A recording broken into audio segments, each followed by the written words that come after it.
Breaking news చూస్తున్నాం. ప్రేమ వివాహం చేసుకున్నందుకు యువకుడిపై యువతి బంధువులు దారుణంగా దాడి చేశారు. ఈ దారుణ సంఘటన ముస్సునూరు మండలం రమణక్కపేటలో చోటు చేసుకుంది. యువతి కుటుంబం ఇష్టం లేకుండా పెళ్లి చేసుకున్నారనే కారణంతో ఒక యువకుడిని పట్టుకుని యువతి తల్లిదండ్రులు, బంధువులు అమానుషంగా దాడికి పాల్పడ్డారు. ఈ దాడికి సంబంధించిన వీడియో ప్రస్తుతం సోషల్ మీడియాలో వైరల్గా మారింది.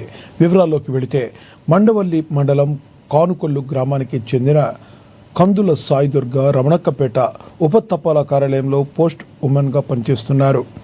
సాయి దుర్గా అదే గ్రామానికి చెందిన పల్లం సాయి చంద్ 8 ఏళ్లుగా ప్రేమించుకుంటున్నారు.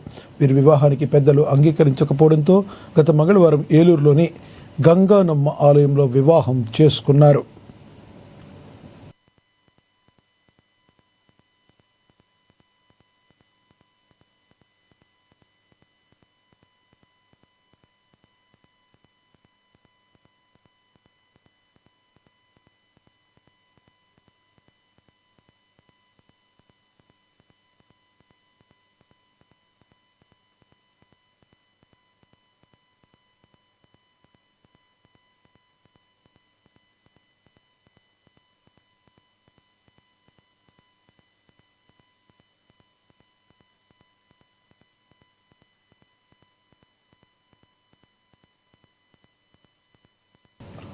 అనంతరం తమకు ప్రాణహాని ఉందని పోలీసులకు ఫిర్యాదు చేసినప్పటికీ మరుసటి రోజు బుధవారం యువకుడు రమణక్కపేట పోస్టాఫీస్ వద్ద ఉన్న సమయంలో యువతి బంధువులు అతన్ని పట్టుకుని స్తంభానికి కట్టేసి కర్రలు, రాళ్లతో తీవ్రంగా గాయపరిచారు.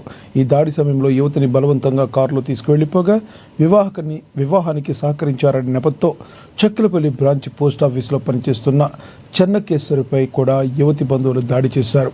తీవ్రంగా గాయపడిన బాధితులను చికిత్స నిమిత్తం స్థానికులు నూజివీడు ఏరియా ఆసుపత్రికి తరలించారు.